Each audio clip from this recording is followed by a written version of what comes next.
Perkenalkan, nama saya Dimas Dwi Dirgantara dari jurusan Teknik Informatika kelas 01 TPLP 017. Di sini saya akan mempresentasikan memahami konsep perdagangan secara elektronik dari segi konsep dan perkembangannya. Berikut adalah penjelasan mengenai perdagangan elektronik, keuntungan perdagangan elektronik dibandingkan dengan perdagangan tradisional, karakteristik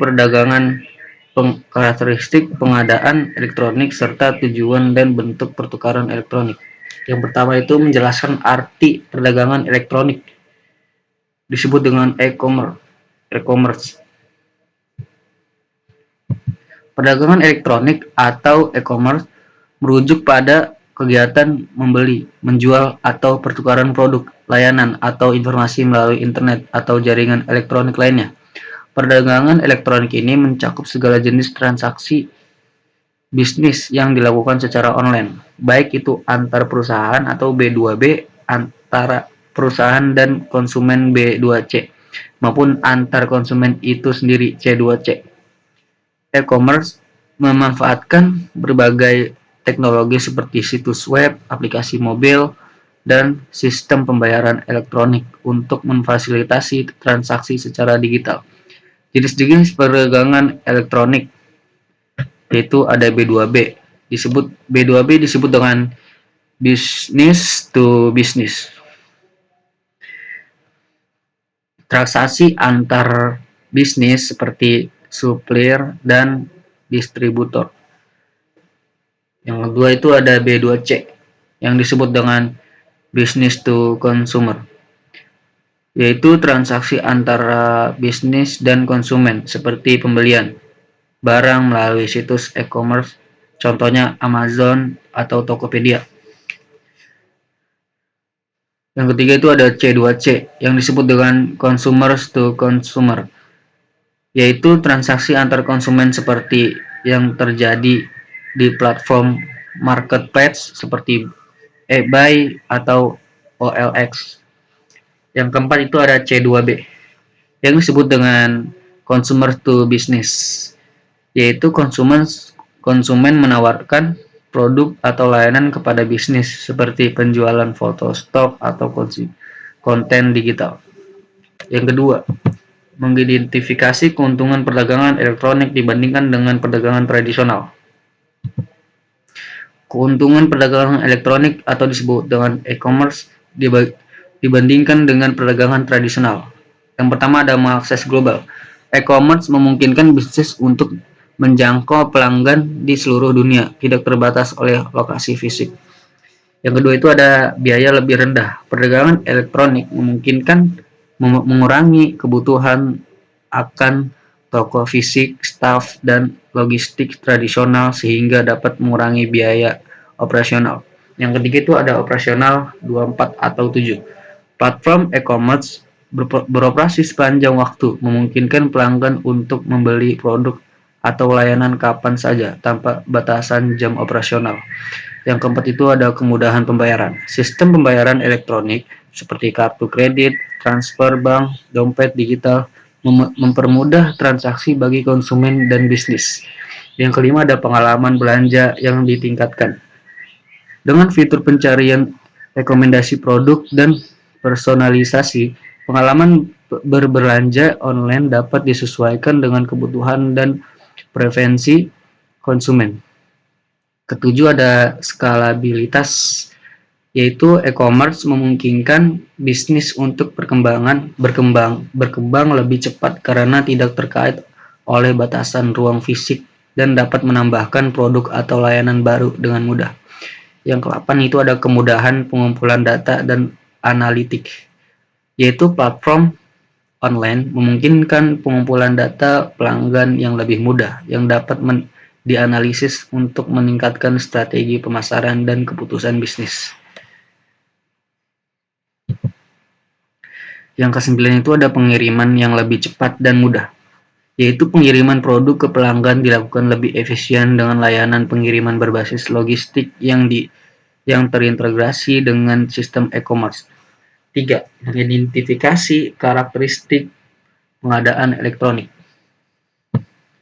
Pengadaan elektronik atau disebut dengan procurement merujuk pada penggunaan teknologi informasi dan komunikasi untuk melakukan proses pengadaan barang dan jasa dalam suatu organisasi atau perusahaan. Berikut adalah beberapa karakteristik utama dari pengadaan elektronik. Yang pertama yaitu ada proses yang terotomatisasi. Pengadaan elektronik memanfaatkan sistem otomatis untuk mengelola dan memproses pesanan, negosiasi, dan pembayaran sehingga mempercepat dan menyederhanakan proses pengadaan. Yang kedua itu ada akses ke penyedia global.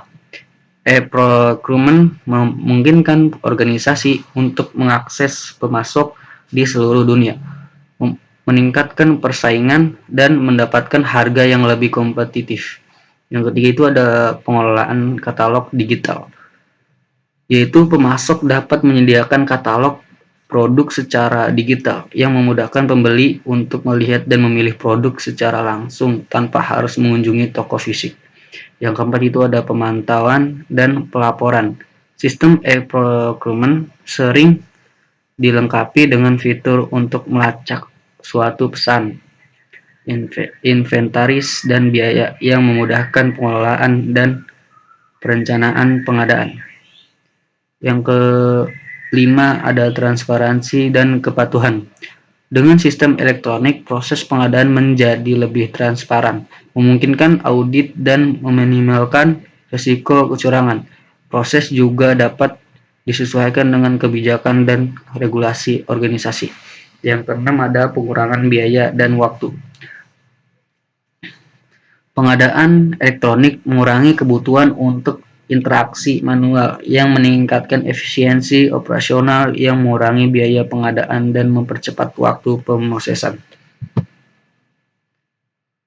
Keempat, ada jelaskan tujuan pertukaran elektronik dan mengidentifikasi 3 bentuk yang telah muncul.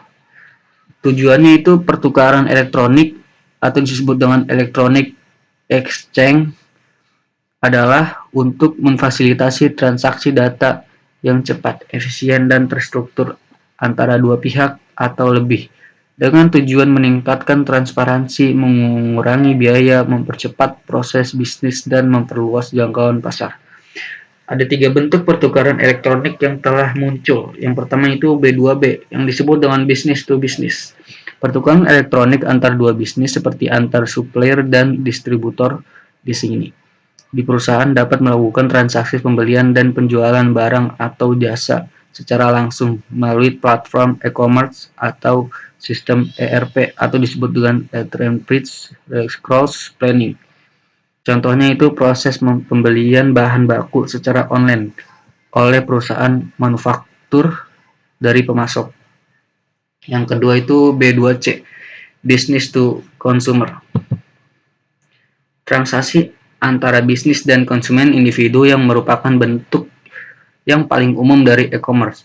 Di sini konsumen dapat membeli barang atau layanan dari bisnis melalui platform digital.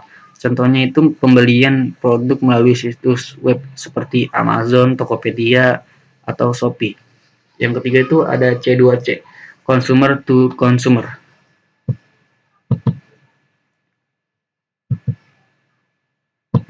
Transaksi antar konsumen yang satu dengan konsumen lainnya sering terjadi melalui platform marketplace atau aplikasi berbasis komunitas. Ini memungkinkan individu untuk menjual barang atau jasa mereka langsung ke konsumen lain. Contohnya penjualan barang bekas antar individu melalui platform seperti OLX atau eBay. Tujuan pertukaran elektronik. Yang pertama itu meningkatkan efisiensi, mengurangi waktu dan biaya yang terkait dengan transaksi manual atau berbasis dokumen. Yang kedua itu memperluas pasar, membuka akses pasar yang lebih luas dan memungkinkan perusahaan untuk beroperasi di tingkat global. Yang ketiga itu meningkatkan transparansi, memastikan setiap transaksi tercatat secara elektronik, memudahkan audit dan monitoring. Yang keempat itu ada mengurangi biaya, meminimalkan kebutuhan untuk operasi fisik, komunikasi manual, dan pengelolaan inventaris. Yang kelima itu ada mempercepat transaksi, mengurangi waktu yang dibutuhkan untuk melakukan transaksi, pembayaran, dan pengiriman barang atau layanan. Dengan perkembangan pesat dalam teknologi digital, pertukaran elektronik telah berkembang jauh melampaui model tradisional dan semakin menjadi bagian integral dalam dunia bisnis modern. Sekian dari presentasi saya. Jika ada kata-kata yang salah, sekian, terima kasih.